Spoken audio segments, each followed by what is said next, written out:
Ladies and gentlemen, here in this video, I will go over all of the news you need to know today.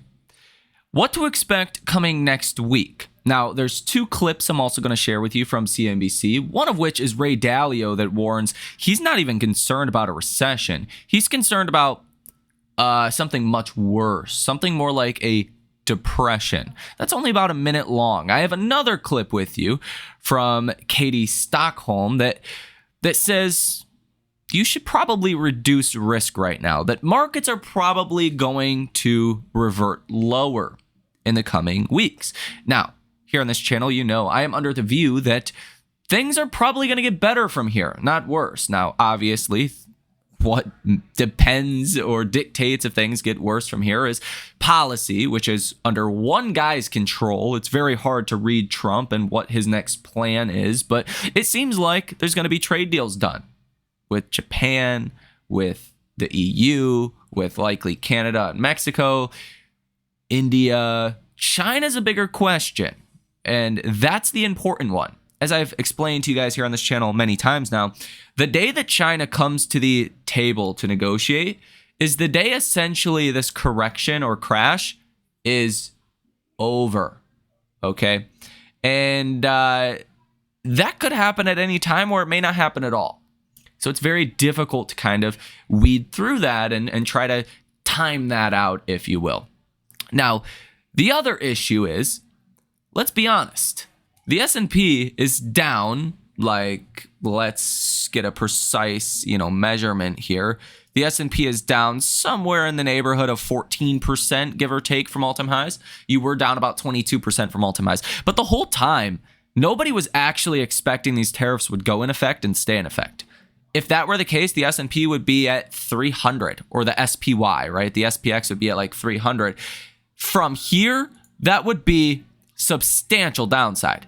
That would be 43.5% downside from here. Nobody's really expecting that. But if deals don't get done, that could happen. The big question is, and the reason markets are off 14% or so from highs today, is the damage done in the economy? And we're kind of in this wait and see period where we've gotten really low CPI in the last report, really low. Like CPI looks great. But we're all like, hey, what's it going to look like 3 months from now via these tariffs? We just got retail sales that came in better than expected. But everyone's like, hey, what's it going to look like 3 months from now? This upcoming week, you really kick off the heart of, or the start of earnings season, if you will, besides the banks. Next week is going to be an even bigger week for earnings, and that's going to be important. What do companies say about all of this? Do we walk away from earnings feeling better about the economy or feeling worse? I would say people have a pretty negative expectation right now, and whenever that's the case, we usually walk away from earnings feeling better, not worse. But obviously, that's not a guarantee. So take a listen to what Ray Dalio here says about the U.S. economy and his real fear. I think that right now we are at a decision-making point and very close to a recession.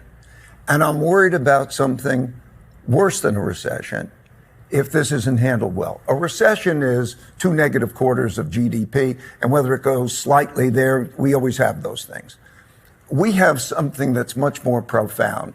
We have a breaking down of the monetary order. We are going to change the monetary order because we cannot spend the amounts of money, so we have that problem. And when we talk about the dollar and we talk about tariffs, we have that. We are having profound changes in our domestic order, how ruling is existing, and we're having profound changes in the world order. Such times are very much like the 1930s. I've studied history, and this repeats over and over again. So if you take tariffs, if you take debt, if you take the rising power challenging the existing power, if you take those factors and look at the factors, those changes in the orders, the systems, are very, very disruptive. How that's handled could produce something that is much worse than a recession. Well, that obviously does not sound good, suggesting that China is trying to take on the U.S. Let's be honest, I don't think they're at that point, but one day that will happen, okay?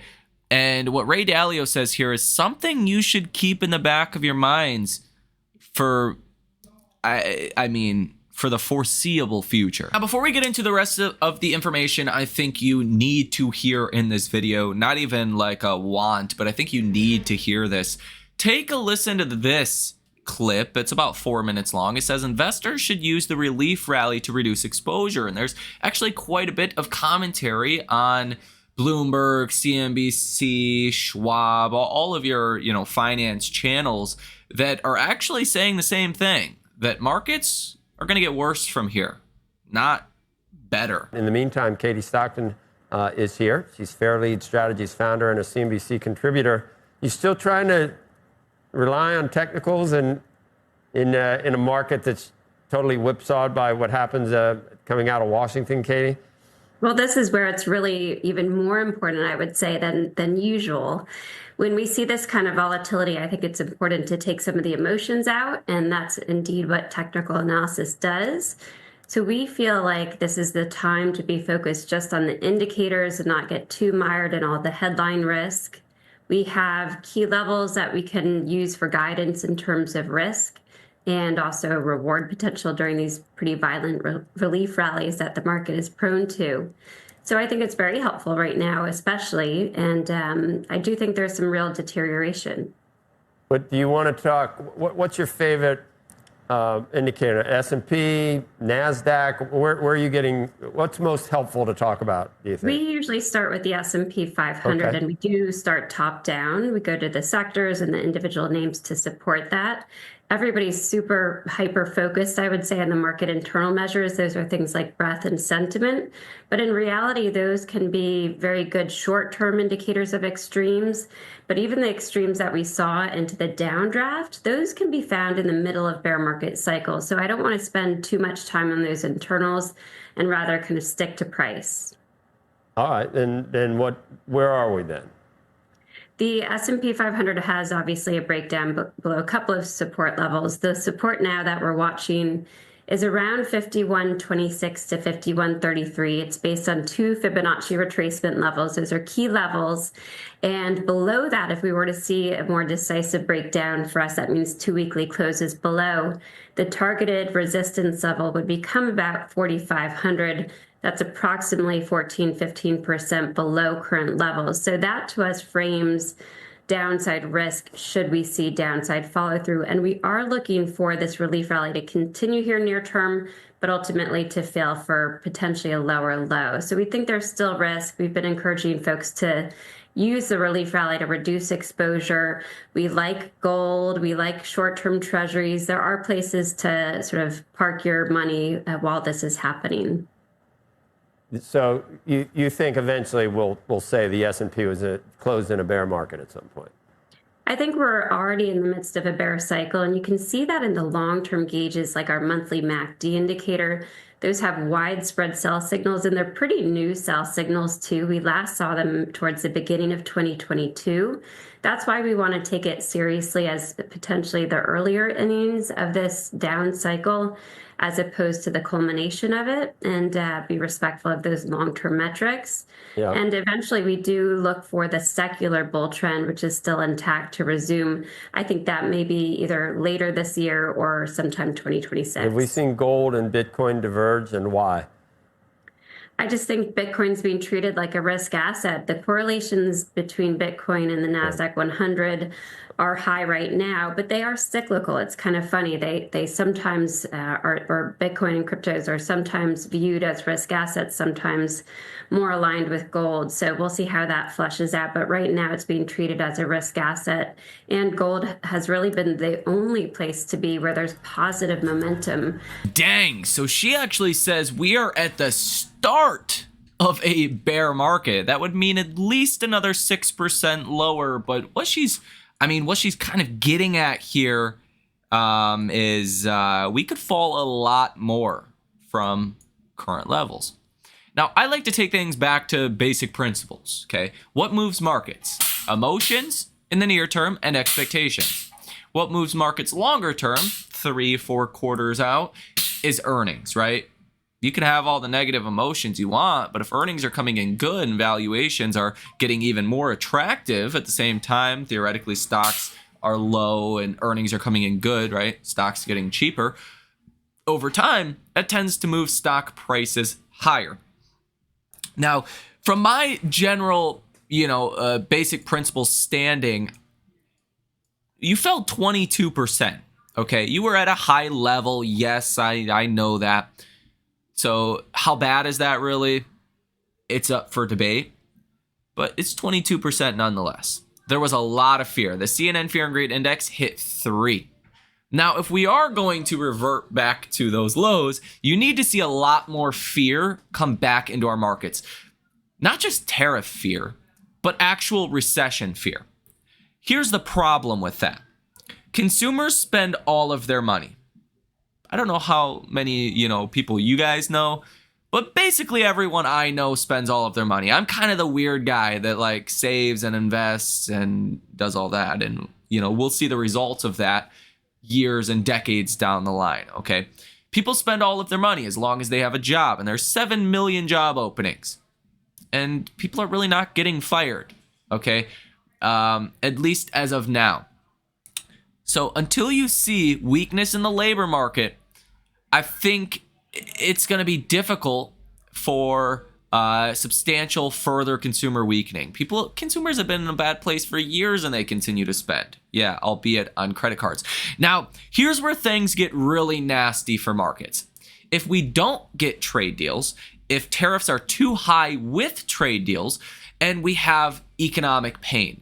In that scenario, we have a deep recession and stocks do not return for a long time. The way that you should look at this is kind of like a bell curve, right? Maybe you guys have heard this term before. You've definitely heard this if you are a frequent viewer of this channel. But the tails are fatter than you think, okay? The tails on a bell curve, if you're looking at a bell curve like this, right? That's a, tail, right?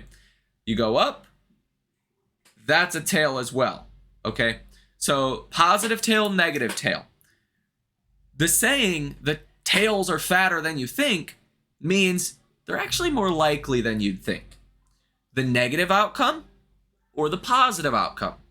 On your bell curve right now, you have to have some kind of depression on the far side and some kind of super hot economy, boom economy, low inflation on the far, positive side, okay? Those outcomes are still possible. Now, it comes down to one guy, Donald Trump, what he wants to do. And that's what's so difficult about this. You have to be ready for any change of mood, change of tone, bad headlines that come out that could spook this market. The Fed has made it clear as well. They're not here to save the markets or bail out the economy anytime soon. They would actually need to see a lot of weakness. And in that scenario, it's already too late. So while it sounds good to say stocks are going to continue to fall, and I think there is a good chance of that, you need to see more fear come in, which would be bad, negotiations on tariffs, no deals getting done. And you need to see the economy weaken. At the same time, you need to see companies cautious, bad earnings. You need to get something. I don't know what that something is going to be. I think the fears of this earnings season kind of overblown. I think we're going to get through earnings season and say, hey, that wasn't nearly as bad. On tariffs, it looks like there's deals being negotiated. I have no reason to doubt that at this point. I think countries have high incentives to come negotiate.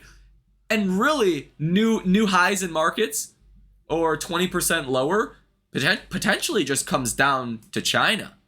If China and the US make a deal, great. You could be at new all-time highs in 3, 4, 5, 6 months. If we don't make a deal with China, then you're probably falling another 20%. So if I told you with any definitive that of any outcome, I think you should be cautious of that. Okay, and I think people are jumping to a lot of conclusions right now. Bullish, bearish conclusions. There's a lot of conclusion drawers. And usually when you look out 3 months from a fear event, things are better than you thought they were going to be. Usually when markets are doing super great and everything's fantastic, 3 months later, they're not as good as you thought it was going to be. Something changes. okay? I don't know what's going to happen this time around. I do know one thing, though. You need to be prepared for the tails of the events here. You need to be prepared for markets to rip higher. You need to be prepared for another 20, 30, 40, 50% decline in a more dramatic worst case scenario. You gotta position your portfolio like that. And it's very difficult to do. It means having very little margin, if any margin at all. Okay? Can't get margin called with no margin. Okay? It means you gotta own something. Hopefully you choose the right thing. And it means making as much money in your personal life as possible. Picking up an extra shift, working a couple extra hours a week, mowing lawns, taking back pop bottles and change. Dude, $100 in a, let's say markets fall another 50%, that $100 could turn into thousands, right? Carvana was a $3 stock in 2022. It hit almost 300. If you bought 100 shares of that, you'd have made 30 grand from $300, okay? I'm not saying you're gonna have another Carvana opportunity, but I'm sure there will be a lot of opportunities similar, somewhat, to that. But you gotta have capital available. Even if you put all of your money into markets and you don't have margin, you're able to margin at, bottom barrel prices. I think that's a good way to gain exposure as well. Again, you got to be careful with that. Contact a financial advisor. I am not a financial advisor. That margin is something that's very risky. You can lose all of your money, blah, blah, blah. That's a disclaimer. That's how I am positioning right now for both sides, for any potential outcome, where I'm not going to lose if I'm super bullish. I'm not going to lose if I'm super bearish. If I'm in the middle, I'm going to win either way. That's what you need to do right now. I do lean more towards we rally in the short term, and then if, the economic damage is already done, then we sell off later. But that's just a hunch, and it really comes down to, I think earnings are probably going to be better than most people think. But again, that's a hunch. It's hard to prove that. In this upcoming week, you don't have a lot of earnings on Monday, especially none that are really important. Tuesday, pre-market, Verizon, GE Aerospace, Lockheed Martin, RTX, Halliburton, Kimberly-Clark. Tuesday and after hours, you have Tesla, Intuitive Surgical, Enphase, SAP, Capital One, Baker Hughes. Wednesday pre-market, Boeing, AT&T, Vertiv, Next Era Energy, GE, Veranova. Wednesday and after hours, O'Reilly Auto Parts, Alaska Airlines, IBM, ServiceNow, Chipotle, Newmont, Texas Instruments, Lam Research, Las Vegas Sands. Thursday pre-market, American Airlines, Nokia, Southwest, Merck, PepsiCo, and Union Pacific. Thursday and after hours, Intel, Alphabet, Celestica, T-Mobile, Boyd, Vail, Skechers. Friday pre-market, SLB, AbbVie, Phillips 66, and a couple of others. So this week's earnings, yeah, sure, they're kind of important, Intel, Alphabet, American Airlines, Tesla, Intuitive Surgical, Enphase, Capital One. Like, there's some important names here. This is scratching the surface compared to really the next 3 weeks out. In terms of earnings that are actually going to move the broader markets, what does Microsoft say? What does Amazon say, especially in regards to tariffs? What does Apple say, right? Those are going to be very important, especially for the headline S&P. Tesla, Google, those are your important ones for the headline S&P.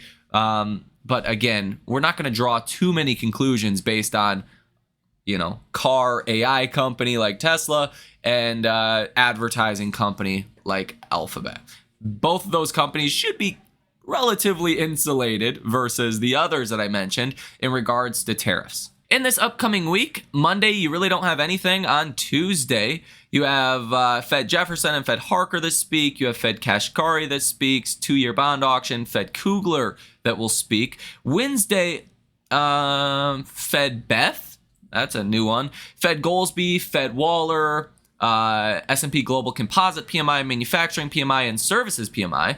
You have new home sales month over month, and for March also coming out. Fed Beige Book on Wednesday. That's always a good read. It gives you a little bit more in-depth kind of breakdown of what districts are saying about the economy. Durable goods orders month over month will be very important for Thursday, expecting a strong number there, positive 1.8% versus last month's number of 0.9%. Again, all this economic data is going to be important, but people are just going to say, investors are going to say, who cares? What's it going to look like in 3 months? Okay, so I want to pay attention.